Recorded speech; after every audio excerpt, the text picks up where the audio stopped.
साथियों नमस्ते। तो आज हम अध्याय 1 के प्रमेय 1.2 को पढ़ेंगे। जब हमें प्रमेय 1.2 समझ में आ जाएगी तो हम बड़ी आसानी से जो है ये सिद्ध कर सकते हैं कि √2, √3 और √5 एक अपरिमेय संख्या है। तो पहले हम प्रमेय समझते हैं। प्रमेय क्या कह रहा है, देखो मान लीजिए p एक अभाज्य संख्या है। यदि p a² को विभाजित करती है तो p a को भी विभाजित करेगी जहां a एक धनात्मक पूर्णांक है। तो सबसे पहले तो हमें p जो है वो एक अभाज्य संख्या दे रखी है। तो पहले मैं आपको ये सिंपल वे में समझाता हूँ कि प्रमेय कहना क्या चाहती है ना। तो देखो p जो है वो एक अभाज्य संख्या है। मान लीजिए मैंने एक संख्या ले ली 2। अब 2 कैसी संख्या है, एक अभाज्य संख्या है, ठीक है। ये मैंने p मान लिया, ठीक है। अब p अगर a² को विभाजित करता है, ये हमें दिया हुआ है ना। ये पहले से प्रमेय के अंदर दिया है कि जो p है वो a² को विभाजित करता है, यानी a² में p का भाग जाता है। तो यहाँ p तो मैंने 2 मान लिया। अब a² भी मुझे कुछ मानना पड़ेगा। a² को मानने से पहले मैं a को मान लेता हूँ। अच्छा, a यहाँ पर क्या है, एक धनात्मक पूर्णांक यानी कोई भी प्लस की संख्या है।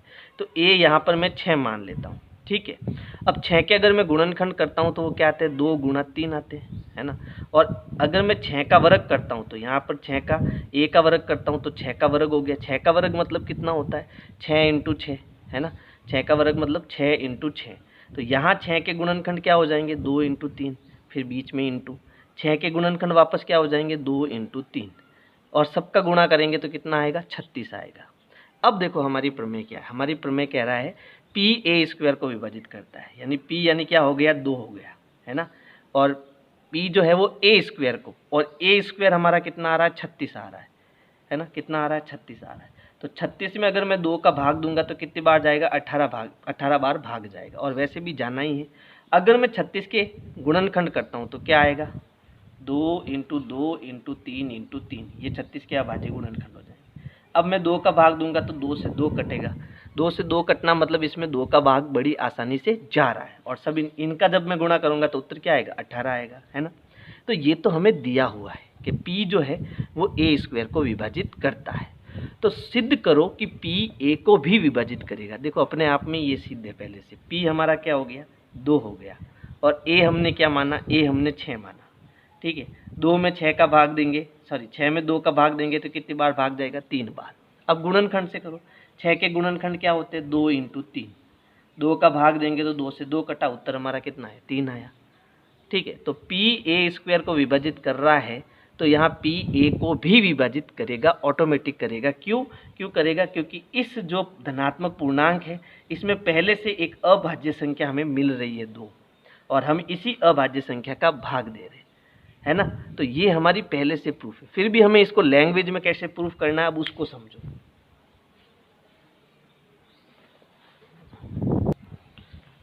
तो देखो सबसे पहले यहाँ पर मैं लिख देता हूँ उत्पत्ति, क्योंकि हम इसको क्या कर रहे हैं, सिद्ध कर रहे हैं ना। तो सबसे पहले हम एक संख्या मानेंगे a, है ना। तो यहाँ लिख देते हैं, माना a जो है, इस a के जब हम अभाज्य गुणनखंड करेंगे, जैसे मान लो मैं यहाँ पर 6 के अभाज्य गुणनखंड करता हूँ, ठीक है। तो 2 का भाग जा रहा है 3 बार, और 3 का भाग जा रहा है 1 बार। तो 6 के क्या गुणनखंड आए, 2 × 3 आया, है ना। इसी प्रकार ये एक संख्या है a। जब इसके मैं अभाज्य गुणनखंड करूंगा तो इसके अभाज्य गुणनखंड मान लो p1 × p2 × p3, ऐसे करके ये pn तक इसके क्या हो गए, गुणनखंड हो गए, ठीक है। यहाँ तक समझ में आया।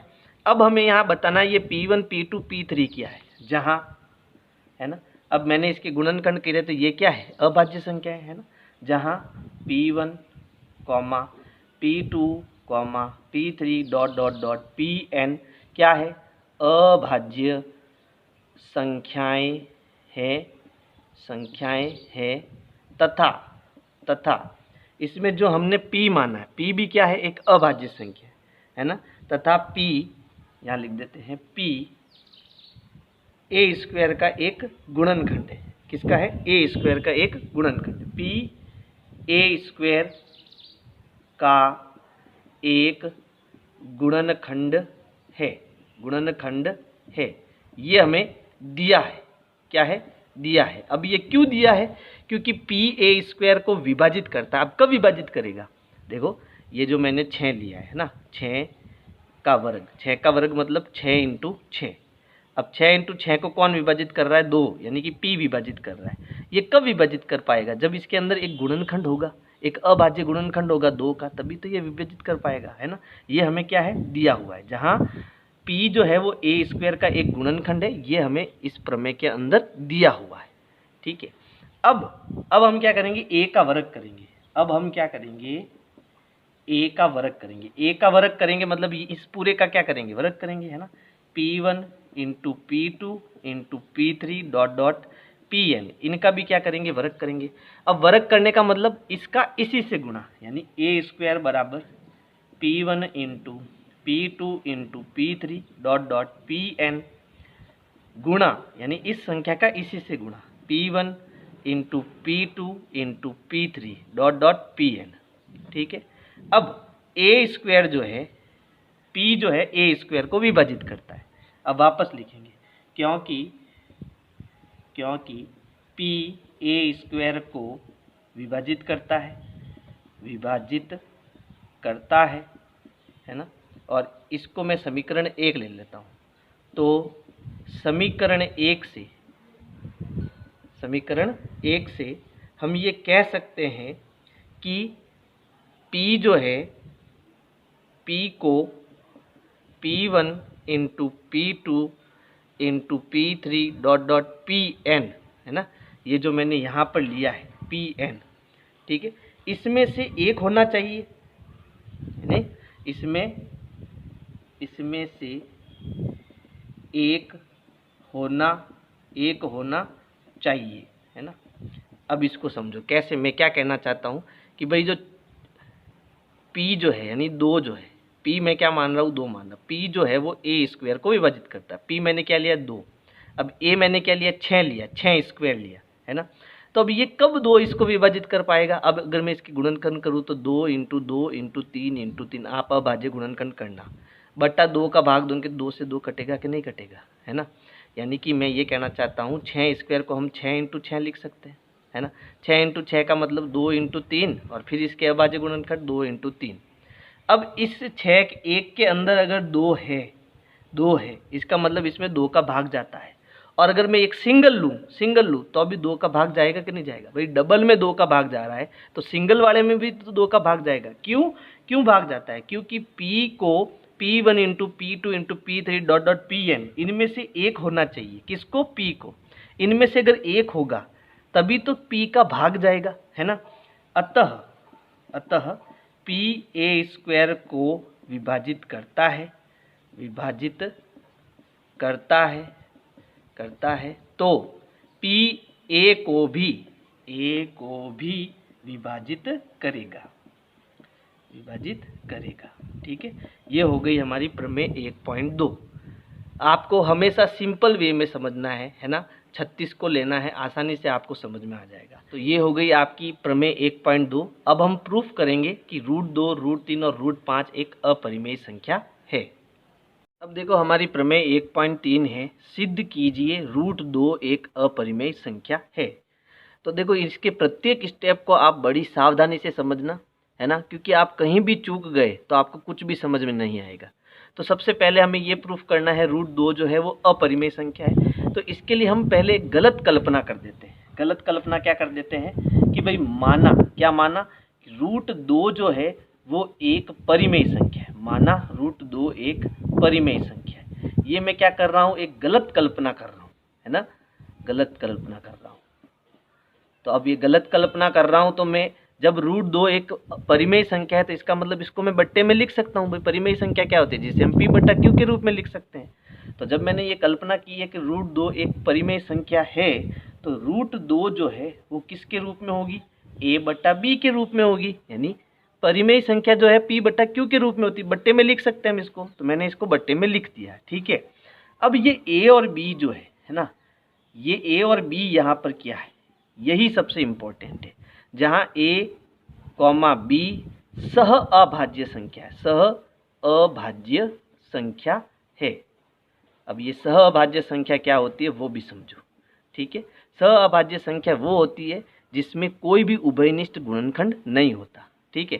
पहले तो मैं आपको सह अभाज्य संख्या क्या होती है वो समझा रहा हूँ। जैसे मैंने एक संख्या ली 8 और दूसरी संख्या ली 5, ठीक है। तो इसके 8 के अगर मैं गुणनखंड करूँगा तो क्या आएगा, 2 इंटू 2 इंटू 2, है ना। इसके अभाज्य गुणनखंड क्या आएंगे, 2 इंटू 2 इंटू 2, और 5 के अभाज्य गुणनखंड 5 इंटू 1। अब इन दोनों में देखो ऊपर और नीचे कोई भी उभयनिष्ठ गुणनखंड है क्या, उभयनिष्ठ मतलब जो दोनों में हो, नहीं है, एक के अलावा, है ना। यहाँ पर मैं इंटू 1 करूँ तो इसको कोई फर्क नहीं पड़ेगा, ठीक है। एक के अलावा कोई भी उभयनिष्ठ गुणनखंड नहीं है।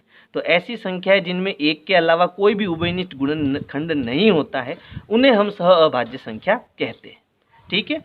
अब इसी को हमें गलत सिद्ध करना है कि मैंने ये गलत कल्पना क्यों की है, इसी को सिद्ध करना है। अब ध्यान से समझना इसको। अब मैंने क्या मान लिया, मैंने ये मान लिया कि √2 जो है वो a/b है ना। अब मैं दोनों तरफ वर्ग कर रहा हूँ, दोनों तरफ वर्ग करने पर अब दोनों तरफ कौन सा, बराबर की ये जो दोनों साइड है इसमें, तो इधर हमारा क्या है √2, इसमें भी हमें वर्ग करना है, इधर हमारा a/b, इधर भी हमें वर्ग करना है। जब √2 का वर्ग हम करते हैं, √2 का वर्ग करते हैं तो इस वर्ग से वर्गमूल हट जाता है और हमारा उत्तर कितना आता है, 2 आता है। तो यहाँ वर्ग से वर्गमूल हट गया तो हमारा आंसर आ गया 2। यहाँ जब हम वर्ग करेंगे 2 का, तो यहाँ पर ये समझना कैसे होता है वर्ग, ये वर्ग a के साथ भी होगा, ये वर्ग b के साथ भी होगा, तो ये ऊपर हो जाएगा a की घात 2 और नीचे हो जाएगा b की घात 2। अब हम क्या करेंगे, जो हमने प्रमेय 1.2 पढ़ी है उसको लाएंगे। कैसे लाना है, ये b हमारा किस में है, भाग में, तो वो उधर किस में जाएगा, गुणे में, यानी ये 2 के साथ गुणे में चला जाएगा। लेकिन मैं क्या करूँगा, इस 2 को नीचे भेज दूंगा, यानी b को उधर भेज रहा हूँ, 2 को नीचे भेज रहा हूँ, तो ये हो गया b² बराबर a²/2, ठीक है। ये बन गई हमारी समीकरण नंबर 1। अब इस समीकरण 1 क्या कहती है, वही जो हमने प्रमेय 1.2 पढ़ी, क्या पढ़ी थी कि जो p है वो a² को विभाजित करता है। तो देखो यहाँ पर p हमारा यहाँ पर कितना आया, 2 आया, और ऊपर क्या है, a² है। तो यहाँ हम लिख सकते हैं, क्या लिख सकते हैं, अब यहाँ लिख सकते हैं समीकरण 1 से 2 जो है वो a² को विभाजित करता है, तो 2 देखो a² को विभाजित करता है तो ये a को भी विभाजित करेगा, है ना, तो 2 a को भी विभाजित करेगा। ये हमने प्रमेय 1.2 में अच्छे से समझा था, ठीक है। यहाँ भी यही हो रहा है। चलो अब हम इसको आगे करते हैं। अब मैं समीकरण 1 में क्या कर रहा हूँ, यहाँ समीकरण 1 में मैं कुछ मान लेता हूँ। अब मैं क्या मान लेता हूँ वो समझो। चलो यहाँ मैं मान लेता हूँ, माना a बराबर 2c। यहाँ पर a को मैंने क्या मान लिया, 2c मान लिया। अब क्यों मान लिया 2c, कि भाई यहाँ पर 2 का भाग कब जाएगा, यहाँ कह रहा है कि भाई a² में 2 का भाग कब जा रहा है, जब यहाँ 2 में पक्का एक अभाज्य गुणनखंड 2 होगा, तभी तो 2 से 2 कटेगा, है ना। तो यहाँ मैंने a को क्या मान लिया, 2c मान लिया, क्योंकि इसमें एक अभाज्य गुणनखंड 2 होगा ही होगा, तभी तो 2 का भाग जा रहा है, समझ गए ना। तो अब मैं यहाँ पर समीकरण 1 में जो है a का मान 2c लगाऊंगा, ठीक है। माना a बराबर 2c, तो समीकरण 1 से तो समीकरण 1 हमारा क्या है, वो पकड़ो वापस, b² बराबर a², है ना, a²। यहाँ देखो या a की जगह मैंने कोष्टक बना दिया और ऊपर वर्ग लिख दिया, बट्टा नीचे कितना है 2, और a हमने क्या माना 2c, तो अंदर हमारा कितना आ गया 2c। इसको सॉल्व करेंगे तो 2 का वर्ग तो हो जाएगा 4, 2 दूनी 4, और c का वर्ग हो जाएगा c की घात 2, बट्टा नीचे कितना है 2। अब नीचे 2 का वर्ग मत कर लेना, क्योंकि वर्ग केवल इसके ऊपर ही हो रहा है, नीचे नहीं हो रहा है ना। अब 4 और 2 में 2 का भाग जाता है ना, इसको मैं नीचे लिख देता हूँ, ठीक रहेगा। b² बराबर 4c² बट्टा 2, ये भाग गया, 2 एकम 2, 2 दूनी 4। तो अब हमें b² क्या मिला, b² हमें मिला, यहाँ 2 है ना, 2c²। अब मैं क्या कर रहा हूँ, इस 2 को, ये गुणे में है, इसके नीचे भेज रहा हूँ, है ना, यानी b के नीचे भेज रहा हूँ भाग में, है ना। तो हमें क्या मिला, हमें मिला b² बट्टा 2, ये 2 नीचे आ गया, बराबर c²। अब देखो यहाँ पर फिर से क्या हो रहा है, यहाँ पर फिर से वही हो रहा है, 2 जो है अब की बार b² को विभाजित कर रहा है ना। अब मेरे पास जगह नहीं है तो मैं यहाँ लिख रहा हूँ आगे की लाइन, है ना। यहाँ पर क्या हो रहा है कि जो ये 2 है वो b² को विभाजित करता है,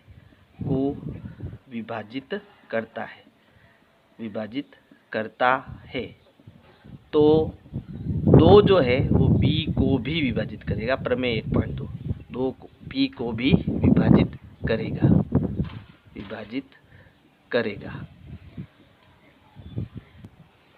है ना, जो कि विरोधाभास है। अब विरोधाभास क्यों है इसको समझो, जो कि विरोधाभास है। अब विरोधाभास क्यों है इसको समझो। देखो हम यहाँ पर समीकरण 1 से क्या कह रहे हैं कि जो 2 है वो a को भी विभाजित करता है और 2 जो है वो b को भी विभाजित करता है। यहाँ पर देखो ये मैंने लाइन लिखी, 2 a को विभाजित करता है, नीचे यहाँ लिखा 2 b को भी विभाजित करता है। जबकि हमने क्या कल्पना की थी, हमने की थी कि भाई a और b जो है वो सहभाज्य संख्या है। मैंने आपको समझाया भी था 8 और 5 के केस में, है ना। यानी इसमें एक के अलावा कोई अभाज्य गुणनखंड जो है वो उभयनिष्ठ नहीं होना चाहिए, जबकि इसमें एक गुणनखंड उभयनिष्ठ आ रहा है। यानी यहाँ 2 इंटू ए भी आ रहा है, यहाँ सी ले लेते हैं ए की जगह, है ना, और यहाँ डी ले लेते हैं, ठीक है, और ये हो गया a बटा बी, है ना, और ये 2 से 2 कट रहा है, यानी इसमें एक उभयनिष्ठ गुणनखंड मुझे मिल रहा है। जबकि ये तो सहभाज्य संख्या थी, इसमें एक उभयनिष्ठ गुणनखंड आना ही नहीं चाहिए था। यानी ये क्या हो गया, यहाँ पर विरोधाभास हो गया। अब ये विरोधाभास क्यों हुआ, तो ये विरोधाभास हमारी एक गलत कल्पना के कारण हुआ। और वो गलत कल्पना हमारी क्या थी, हमने ये मान लिया कि √2 जो है वो एक अपरिमेय संख्या है ना। तो जो कि विरोधाभास है क्योंकि a, b तो सहअभाज्य संख्या है, सहअभाज्य संख्या कर लेते, सहअभाज्य संख्या है ना। अतः √2 एक अपरिमेय संख्या है, ये हमारा प्रूफ हो गया। देखो अगला प्रश्न है, सिद्ध कीजिए √3 एक अपरिमेय संख्या है। और ये वाला हमारा उदाहरण 5 भी है, ठीक है।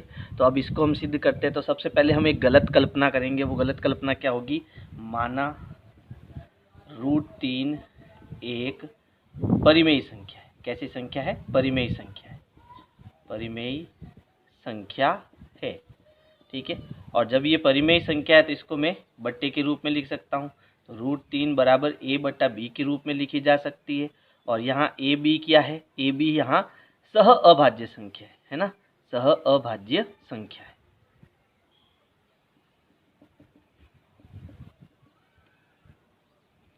ठीक है।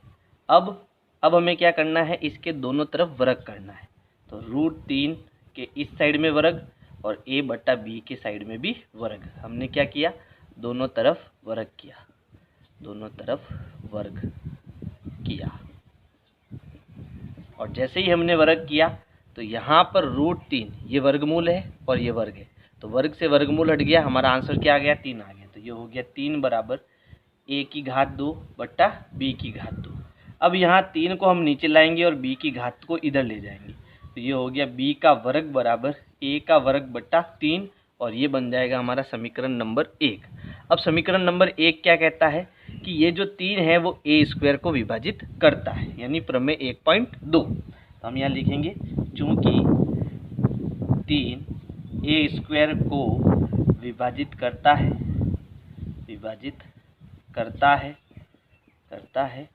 इसलिए 3 a को भी विभाजित करेगा,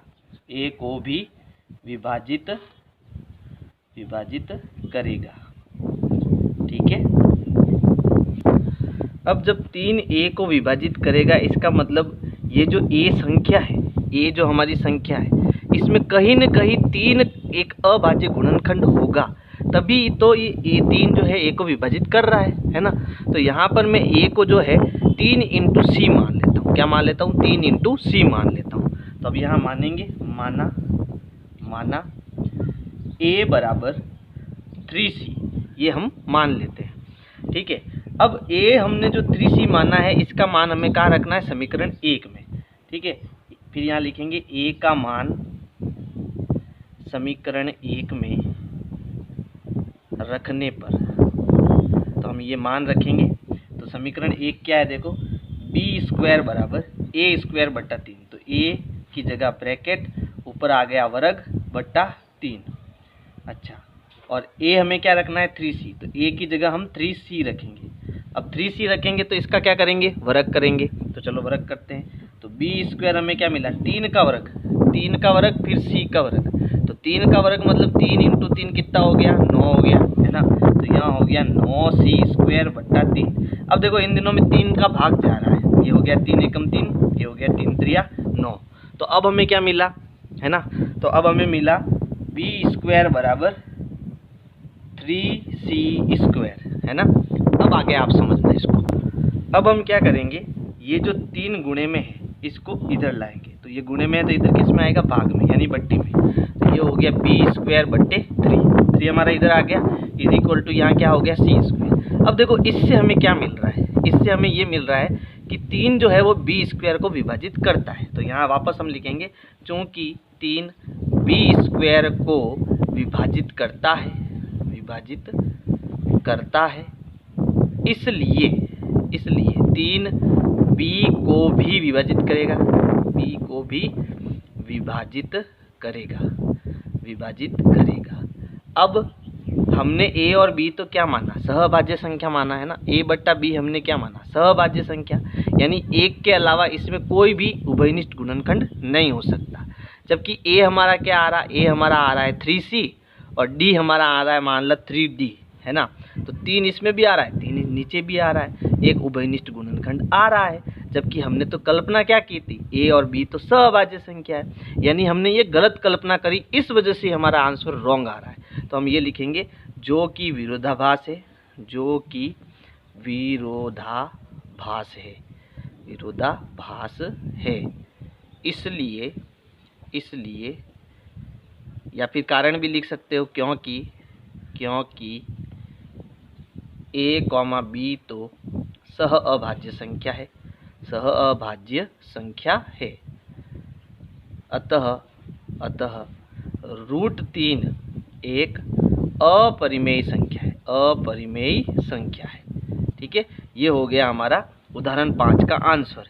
इसी प्रकार जो है आप √5 जो है एक अपरिमेय संख्या है, घर पर आप इसको आसानी से सिद्ध कर सकते हो। तो आज की वीडियो में इतना ही। अगर वीडियो आपको पसंद आई है तो वीडियो को लाइक करना है और अपने दोस्तों को शेयर करना है। Thank you.